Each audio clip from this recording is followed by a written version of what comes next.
welcome back to Cooking with Mama Bear. If you're new, thanks so much for joining me today. Today we're gonna make tostadas. If you're new or even if you're returning, I'm gonna ask you please if you can click that like, subscribe, and hit the notification bell so you'll be notified every time I upload a funny cooking video. Also in the comments, if you can put down below, like, what would you put on your tostada? Let's get started. First, did you ask your parents, can you cook in the kitchen? Because once they say yes, then you can cook in the kitchen.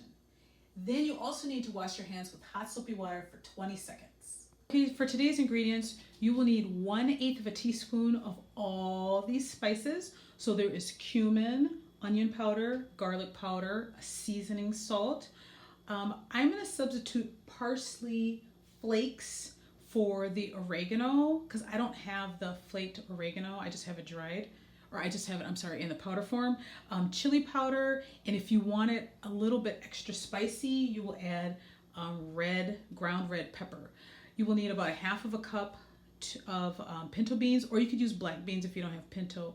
You'll need 1/2 cup of mozzarella cheese and 1/2 cup of mild cheddar cheese or a sharp cheddar.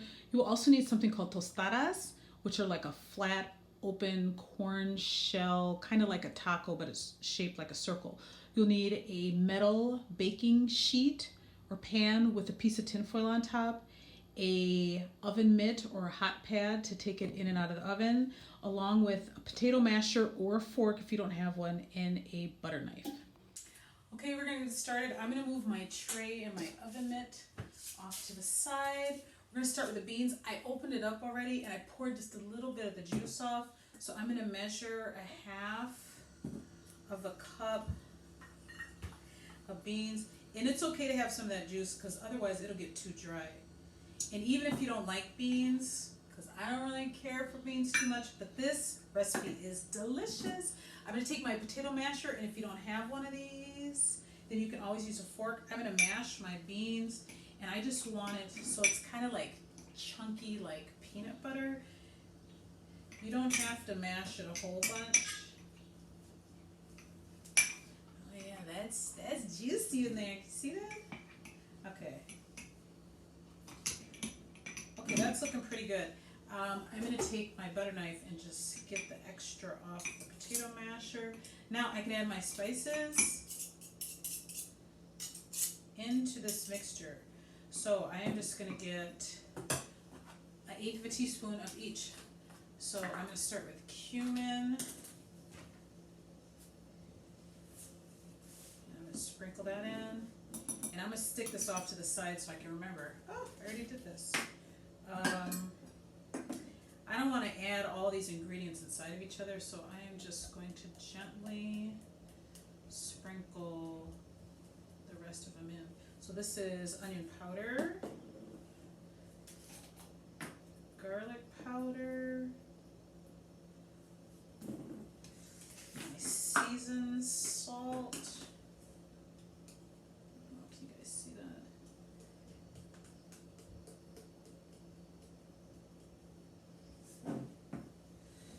Now, again, I said I'm going to substitute parsley because I just want a little green color in there because it makes it look pretty. But it's not giving it much, any kind of flavor. So I'm going to skip the oregano. If I had oregano flakes, I would use that.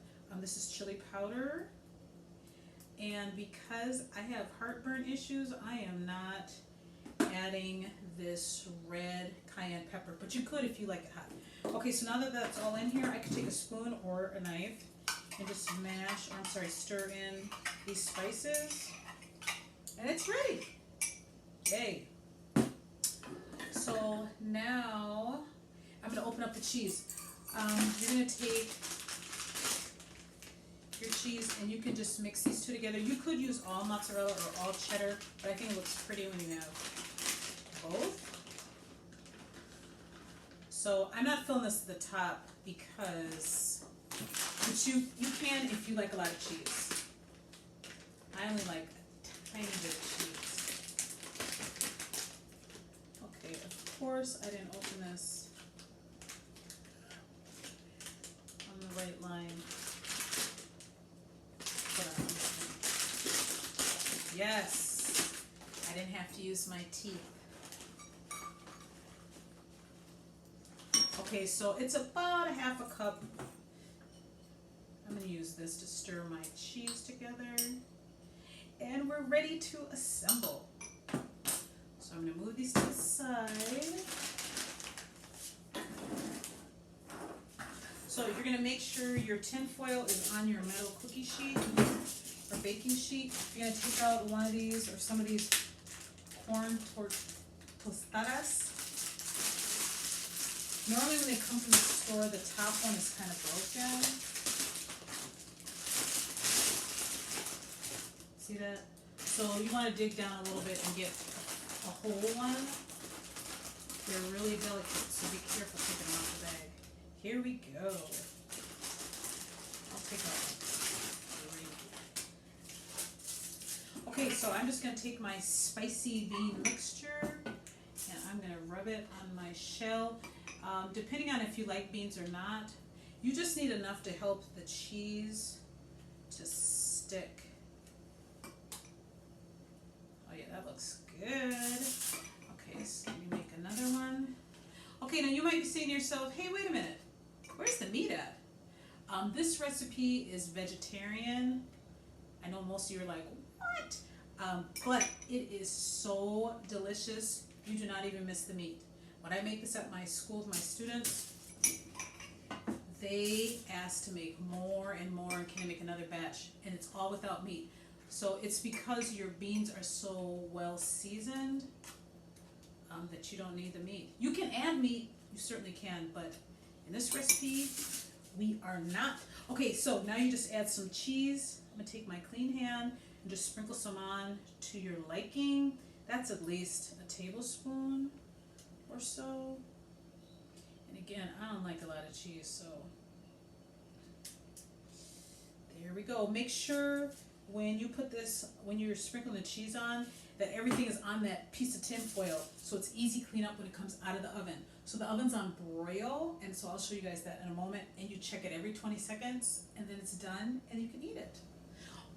Okay, we're at the stove. I just want to show you guys, I'm going to push this button called broil. Hopefully you guys can see that. And then it'll say hi. Like it's saying hello to you. See, it says hi, and I'm going to leave it right there. I'm going to push start. And so it's already been getting hot while I was showing you guys the prepping the tostadas. So now I'm going to put them in the oven for about 20. You're going to check it every 10 seconds, but it takes about 20 to 30 seconds. But it burns really quick, and if it gets too hot, these will catch on literal fire, and then your whole kitchen smells like burnt corn chips. So don't do that. Check it every 10 seconds. Okay, I just took it out. I'm going to come closer so you guys can get a, what's it called, a bird's eye view. Can you see that? I could have left it in a little bit longer to melt that cheese, but the edges were starting to get brown, and I didn't want to burn it and start a fire. So when they come out, you can put on salsa, pico de gallo, tomatoes, lettuce, sour cream, hot sauce, all kinds of stuff. I could have done onions and peppers, like fried some up. You can put chicken, ground beef, ground turkey on there. So there's all kinds of ways to customize this to your liking. So thanks so much for joining me today. Don't forget, stay and look while you cook. Bye.